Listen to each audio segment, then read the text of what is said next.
이 시간 말씀을 받습니다. 이 복된 시간에 주시는 하나님의 말씀은 우리 계속해서 사도행전 21장 27절에서 40절까지 말씀입니다.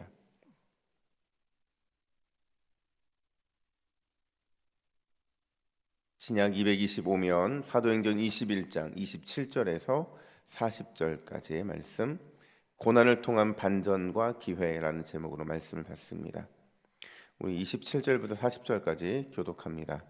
그 이래가 거의 참에 아시아로부터 온 유대인들이 성전에서 바울을 보고 모든 무리를 충동하여 그를 붙들고 외치되 이스라엘 사람들아 도우라, 이 사람은 각처에서 우리 백성과 율법과 이곳을 비방하여 모든 사람을 가르치는 그 자인데 또 헬라인을 데리고 성전에 들어가서 이 거룩한 곳을 더럽혔다 하니, 이는 그들이 전에 에베소 사람 드로비모가 바울과 함께 시내에 있음을 보고 바울이 그를 성전으로 데리고 들어간 줄로 생각함이러라. 온 성이 소동하여 백성이 달려와 모여 바울을 잡아 성전 밖으로 끌고 나가니 문들이 곧 닫히더라. 그들이 그를 죽이려 할 때에 온 예루살렘이 요란하다는 소문이 군대의 천부장에게 들리매 그가 급히 군인들과 백부장들을 거느리고 달려 내려가니 그들이 천부장과 군인들을 보고 바울 치기를 그치는지라. 이에 천부장이 가까이 가서 바울을 잡아 두 쇠사슬로 결박하라 명하고 그가 누구이며 그가 무슨 일을 하였느냐 물으니 무리 가운데서 어떤 일은 이런 말로 어떤 일은 저런 말로 소리치거늘 천부장이 소동으로 말미암아 진상을 알 수 없어 그를 영내로 데려가라 명하니라. 바울이 층대에 이를 때에 무리의 폭행으로 말미암아 군사들에게 들려가니 이는 백성의 무리가 그를 없이 하고자 외치며 따라가미러라. 바울을 데리고 영내로 들어가려 할 그때에 바울이 천부장에게 이르되 내가 당신에게 말할 수 있느냐? 이르되 내가 헬라 말을 아느냐? 그러면 내가 이전에 소유를 일으켜 자객 4,000명을 거느리고 광야를 가던 애굽인이 아니냐? 바울이 이르되 나는 유대인이라 소읍이 아닌 길리기아 다소 시의 시민이니 청컨대 백성에게 말하기를 허락하라 하니 천부장이 허락하거늘 바울이 층대 위에 서서 백성에게 손짓하여 매우 조용히 한 후에 히브리 말로 말하니라. 아멘. M.R. 앤더슨이라는 화가가 있어요. 이제 화가가 그림을 그리려고 검은 캔버스 그리고 붓 하나 그리고 흰색 물감과 붉은색 물감 이렇게 간단한 도구를 가지고 1분 30초 만에 대단한 그림을 그리겠다고 이렇게 호언장담을 합니다.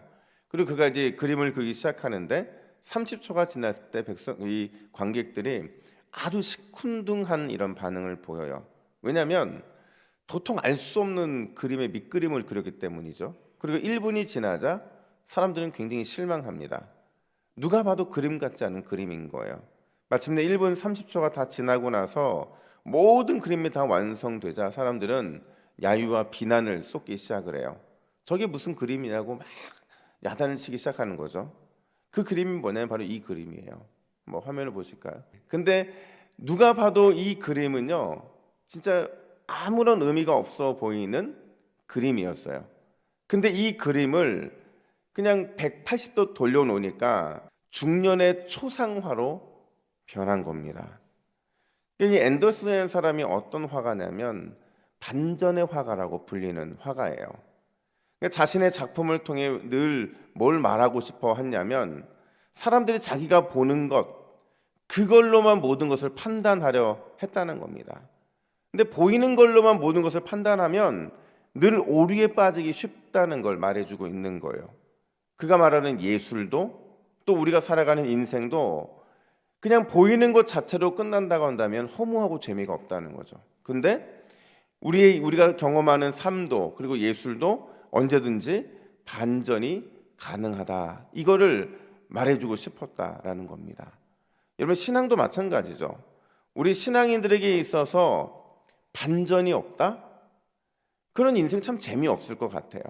저도 늘 기도하면서 늘 그렇게 기도하거든요. 하나님 제 인생에도 늘 반전이 있게 해주시고 우리 가정에도 반전이 있게 하시고 또 우리 교회에도 반전이 있게 하시고 또 이 서동 지역도 반전됐으면 좋겠고 서동만 그런 게 아니라 부산이, 대한민국이 그러니까 점점 이 확대하면서 반전에 대한 기도를 하다 보면 참 뭔가 기대가 되는 것들이 있어요. 왜 그런 줄 아세요? 이 반전의 역사라는 게요, 성경의 역사거든요. 반전의 역사는 그 역사의 주인이신 하나님께서 계시기 때문에 늘 언제나 우리의 신앙과 함께 갈 수밖에 없다라는 겁니다. 우리 바울 일행의 예루살렘 입성을 우리는 지난 화요일날 다뤘어요. 분위기 좋았죠. 많은 동역자들이 바울과 함께하고 있었고, 심지어 예루살렘 교회가 바울 일행을 너무 따뜻하게 대해주고 있는 거예요. 게다가 바울에게 뒤집어 쓰여져 있었던 반유대주의자라는 이 누명도 이제 서원을 통해서 벗을 수 있는 길이 열리게 되었어요. 그러니까 그렇게 많은 사람들이 걱정했잖아요. 올라가면 고난 받는다, 올라가면 큰 시험을 받게 된다, 심지어 죽을 수도 있다, 이런 수많은 걱정들이 있었음에도 불구하고 그런 일들은 일어날 것 같지 않은 그런 분위기였어요. 그런데 좋은 분위기도 잠시뿐이었고, 그렇게 예견됐던 이 어려움이 진짜 실제로 발생하게 됩니다. 27절 말씀을 우리 같이 읽습니다. 시작. 그 이래가 거의 참에 아시아로부터 온 유대인들이 성전에서 바울을 보고 모든 무리를 충동하여 그를 붙들고. 여러분, 아시아에서 온 유대인들이 누굴까요? 아시아에서 온 유대인들이라는 표현은요, 아시아에 흩어져 있었던 디아스포라 유대인들을 가르치는 거예요. 그들을 바울이 어디서 만났냐면요, 회당에서 만났어요. 회당에서 바울이 복음을 전할 때 아주 강하게 반발했던 사람들이 바로 이 사람들이었거든요. 심지어 이방인들의 구원에 대해서도 매우 강한 반대를 했던 유대주의자들, 그가 바로 오늘 아시아에서 온 유대인들이라는 표현으로 등장을 하는 거거든요. 그들이 이 오순절 절기를 보내기 위해서 예루살렘에 왔고, 성전에서 또 길거리에서 바울을 만나는 일들이 발생하게 됩니다. 그러면서 큰 소동이 일어나게 되는데 그들이 바울에게 이런 누명을 씌워요. 28절 말씀도 같이 읽습니다. 시작. 외치되 이스라엘 사람들아 도우라. 이 사람은 각처에서 우리 백성과 율법과 그곳을 비방하여 모든 사람을 가르치는 그 자인데 또 헬라인을 데리고 성전에 들어가서 이 거룩한 곳을 더럽혔다 하니. 여러분, 그들이 바울에게 뒤집어 씌운 거는요, 이 성전을 더럽혔다라는 이유예요. 이방인들이 절대 들어갈 수 없거든요. 근데 이건 거짓말이에요. 왜냐하면 29절을 보면 바울이 이방인 드로비모와 함께 있었던 곳이 어디였냐면 시내였어요. 근데 그들은 바울이 드로비모라는 이방인과 함께 성전에 들어갔다 이렇게 비방을 하는 겁니다. 저도 예루살렘을 가보니까요, 여러분, 예루살렘은 지금도 그래요. 제가 그들 가운데서 유명한 사람 한 사람을 만났는데, 그 사람은 이제 지금은 예루살렘 그 성전터가 아주 그냥 지금은 아예 흔적도 없어요. 그냥 높은 터만 있고 거기에 이제 그 이슬람교 사원이 이렇게 세워져 있는데, 성전이 있던 위치가 어디인지 모르기 때문에 유대인들은 될 수 있으면 그곳에 오르지 않습니다. 그리고 그곳은 유대인들뿐만 아니라 그곳에 있는 수많은 아랍 사람들이 오를 수가 없어요. 그냥 단순히 자신들이 왔다 갔다 하는 길만 걸어 다닐 뿐인 거죠. 그러니까 저희는 뭐 관광객들이니까 마음껏 들어갔지만, 근데 거기 보니까 어떤 사람이 그곳에 올라오다가 그 군인들의 총에 맞은 거예요. 그래서 3번이나. 근데 안 죽었어요. 몸에 그 총알이 박혀 있음에도 불구하고 죽지 않은 것을 자랑하듯이 늘 다니는 사람을 만났는데, 그때도 마찬가지였어요. 그곳에는 유대인의 뜰이라고 하는 성전에 가장 가까운 유대인의 뜰이 있고, 유대인 남자들의 뜰이 그 다음에 있고, 그리고 유대인 여인의 뜰이 있고, 거기에는 편말 하나가 세워져 있어요. 뭐 어떤 편말이 있냐면 이곳에 들어가는 사람들은 반드시 죽는다. 그리고 그 다음에 있는 게 이방인의 뜰이라서 그 경계를 넘어가면 죽는다는 것을 바울은 누구보다 잘 알고 있었어요. 그랬던 그가 드로비모를 데리고 성전에 들어갈 이유가 없다는 거죠. 그리고 바울은 큰 고초를 당하게 되는데 30절 보니까 백성이 달려와서 바울을 잡아 성전 밖으로 끌고 나갔다 이렇게 말해요. 31절 보니까 그들이 바울을 죽이려 했고, 32절에서는 그들이 바울을 때렸다 이렇게 말해요. 35절에서는 심한 폭행이 이어졌다 이렇게 말을 합니다. 누명이잖아요. 그로 인해 큰 고초를 당하는 이 바울의 상황들이 등장하는데, 근데 오늘 본문에는 아주 기가 막힌 2가지 교훈이 등장을 해요. 그게 뭐냐? 첫 번째로 하나님의 뜻 가운데 받는 고난은 반드시 아까도 말씀드린 것처럼 반전의 역사가 일어나게 된다라는 거예요. 그러니까 반전의 역사의 전제는 뭐냐면 하나님의 뜻 가운데 받는 고난이어야 한다는 거예요. 그러니까 내가 잘못해서 받는 고난이 아니라 하나님의 뜻 가운데 받는 고난은 반드시 반전의 역사가 일어나게 된다는 거죠.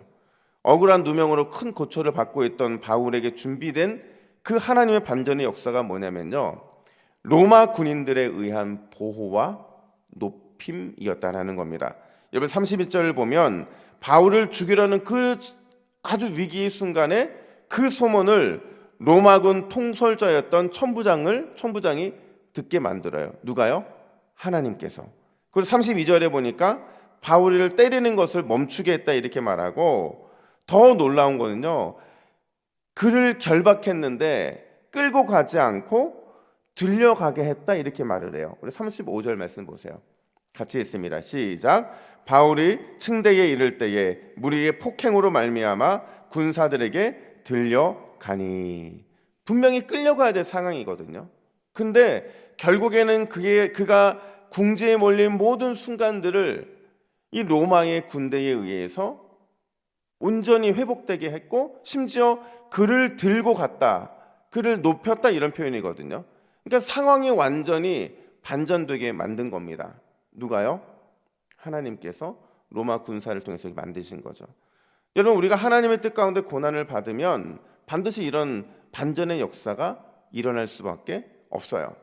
심지어 우리의 손과 발이 이렇게 체포되는 것처럼 끌려간다 할지라도 하나님은 반드시 그것을 통해서 우리를 구원해 내실 뿐만 아니라 높이 들리게 하는 반전을 이루어 주신다라는 거예요.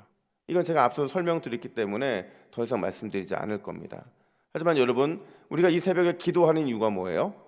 주님의 반전의 역사가 있기 때문인 줄로 믿습니다. 우리의 신앙에서 반전을 빼버리면 남는 게 없어요. 하나님의 일하심에서 반전을 빼버리면 싱거운 일하심밖에 남지 않습니다. 우리가 기도할 때 하나님은 우리에게 구원의 반전과 높이 들리게 하는 반전, 그 반전의 역사를 오늘도 베풀어 주실 줄로 믿습니다. 뿐만 아니라 두 번째로 하나님의 반전을 믿는 성도들은 반드시 그 결과가 뭐냐? 영광의 기회라는 겁니다. 하나님은 반드시 고난을 영광의 기회로 만들어 주신다라는 거예요. 여러분, 고난을 좋아할 사람이 누가 있겠어요? 설령 고난이 우리에게 유익을 준다 하더라도 그 고난을 기쁨으로 받아들이고 내가 능동적으로 그 고난을 받아들인다는 것은 사실은 우리의 삶에 쉬운 건 아니에요. 그런데요, 하나님의 반전을 기대하고 또 반전을 경험한 사람들은 반드시 고난을 영광의 기회로 삼을 줄 안다는 겁니다. 오늘 본문의 바울은 고난의 순간에 아마도 반전의 기회가 올 거라는 사실을 기대했을 거예요. 로마 군에 의해서 안전하게 보호함을 받게 되자 그는 이제 내가 이 반전의 은혜를 하나님 주시는구나라는 사실을 깨닫게 되었고 이렇게 요청을 합니다. 39절 하반절 보니까 청컨대 백성에게 말하기를 허락하라 하니. 이게 무슨 말이에요? 분명히 본인은 체포된 사람이잖아요. 체포된 사람인데 천부장을 향해서 백성에게 말하기를 뭐 하라고요? 허락하라. 이 말은 뭐냐면 내가 백성에게 말할 건데 나에게 그 기회를 달라는 겁니다. 그리고는 예루살렘의 중심부에서, 그것도 명절에 모인 엄청난 인파 유대인들 앞에서 예수 그리스도를 증거하는 기회를 삼게 된다는 거죠. 여기까지는 반전이에요. 근데 우리가 내일부터 다루게 되는 또 바울의 간증 이야기거든요. 근데 그 이야기를 보면 결국엔 뭘 얘기하고자 하느냐면 하나님이 얼마나 영광스러운 분이신지 내가 그 영광의 빛을 보았다 이렇게 말을 해요.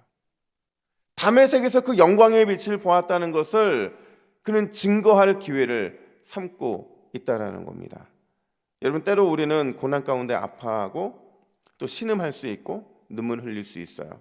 근데 우리의 신음과 눈물이 주님의 손에 올려지게 된다면 우리의 신음과 눈물은 반드시 영광의 기회, 영광의 도구로 변화되게 될 줄로 믿습니다.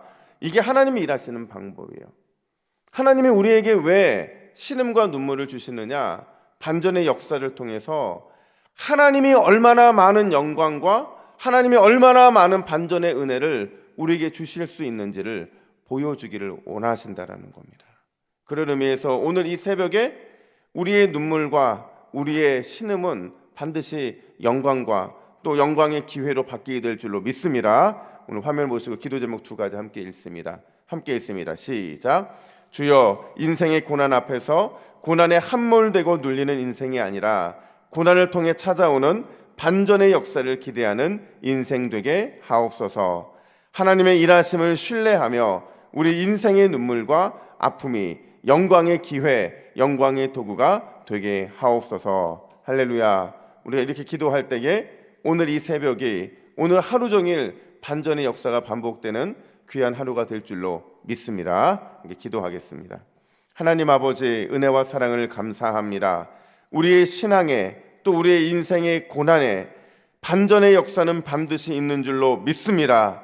하나님, 반전을 일으켜 주시는 하나님의 놀라운 은혜가 오늘도 우리와 동행할 수 있도록 인도하여 주시고 그 반전 속에서 우리 인생의 눈물과 아픔이 영광의 기회, 영광의 도구로 변화되게 하여 주시옵소서. 주님의 반전을 기대하는 심령들마다 말로 다할 수 없는 반전의 은혜를 충만하게 누리는 이 새벽이 되게 하여 주시옵소서. 감사드리며 예수님의 이름으로 기도하옵나이다.